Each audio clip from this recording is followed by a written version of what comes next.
Friends, मैं PP Srivastava, an advocate registered with high court of Mumbai and Goa.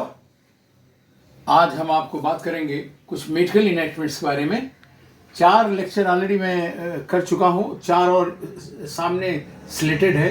वो है, दूसरा है जो बात करेंगे हम, द कंज्यूमर प्रोटेक्शन एक्ट 2019। कुछ लोग बोलते हैं कंज्यूमर प्रोटेक्शन और मेडिकल प्रोफेशन से क्या मतलब है।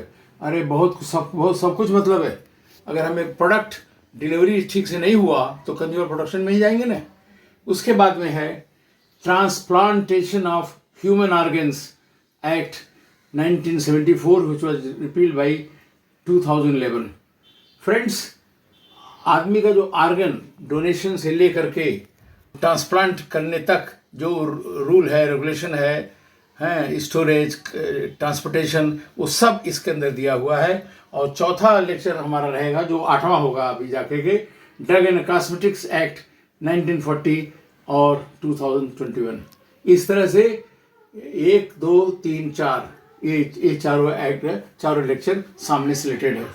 फ्रेंड्स, आज हम बात करेंगे सेंट्रल कंज्यूमर फोरम के बारे में। सेंट्रल कंज्यूमर एक्ट 2019 ऐसा एक्ट है जो कि आप कोई भी चीज़ लेते हैं, किसी से कोई प्रोडक्ट लें या किसी से कोई सर्विसेज लें, और वो टू द स्टैंडर्ड ना हो और आप फुल पैसा पेमेंट करते हैं, तो उसके रिड्रेसल के लिए आपको जो है कहीं जाना पड़ता है। और जाने के लिए जो है आपको ये इम्पॉर्टेंट है कि अभी जो सेंट्रल कंज्यूमर प्रोडक्ट अथॉरिटी है, जो है क्या बोलते हैं, CCPA शॉर्ट में, सेंट्रल कंज्यूमर प्रोटेक्शन एक्ट और अथॉरिटी। तो ऐसे में आपको जो है सारे कुछ अथॉरिटी होती है, और कैसे ये इंश्योर करें कि जो प्रोडक्ट हो या सर्विसेज हो वो प्रॉपरली प्रोड्यूस्ड हो और प्रॉपरली डिलीवर्ड हो, जिससे कि जो आदमी पे कर रहा है उसको मिले। अब सवाल ये है कि हम जब कंज्यूमर प्रोटेक्शन एक्ट की बात करते हैं, दिमाग में आता है टीवी, फ्रिज, सामान घर का, ये सब। खाली यही नहीं है भाई।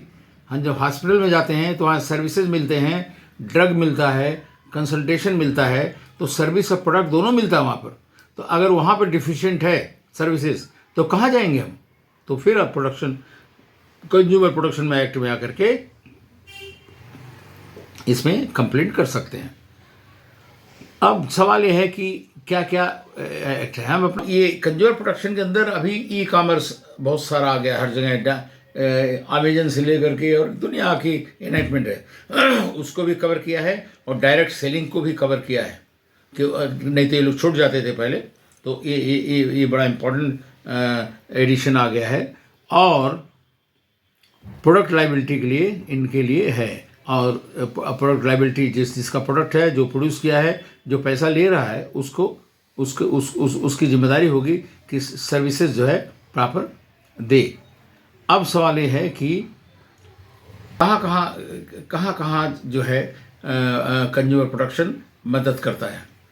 अभी इसके लिए कंज्यूमर कहाँ कंप्लेंट करेंगे? अगर कोई डिफिशिएंट हुआ सर्विसेज में या प्रोडक्ट में, तो कहाँ कंप्लेंट करेंगे? कंप्लेंट करेंगे डिस्ट्रिक्ट कंज्यूमर फोरम में, डिस्ट्रिक्ट लेवल कंज्यूमर फोरम में, स्टेट लेवल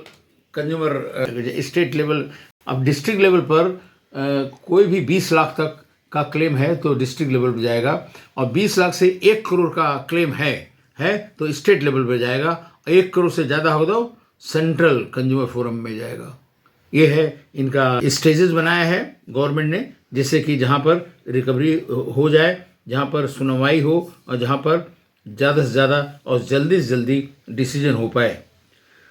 सो इस तरह से ये कंज्यूमर प्रोटेक्शन में कि क्या करते हैं, शॉर्ट में बताएं अगर हम, तो कंज्यूमर प्रोटेक्शन एक्ट के अंदर है कि क्या प्रोडक्ट है, कैसे बनाया गया है, और कैसे स्टोर किया गया है, कैसे डिस्ट्रीब्यूट किया गया है, कैसे हॉस्पिटल हो या कहीं हो, कैसे वहाँ पहुँचा है, उसका स्टोरेज प्रॉपर है कि नहीं है, और उसके बाद में डिलीवरी उसका है, और सर्विसेज है। ऐसी सर्विसेज का डिलीवरी का मतलब है प्रॉपर क्वालिफाइड प्रोफेशनल हैं, डॉक्टर, स्पेशलाइज्ड डॉक्टर है कि नहीं है, और इस तरह से उनको जो है जो भी सर्विसेज है वो प्रोड्यूस करके, जो दे करके, और उसको देखेंगे, एंड रिजल्ट आना चाहिए। और अगर वो सर्विसेज डिफिशिएंट रहा या प्रोडक्ट डिफिशिएंट रहा तो उसके खिलाफ एक्शन होता। और जैसे मैंने बता दिया आपको कि 3 स्टेजेस है, डिस्ट्रिक्ट लेवल,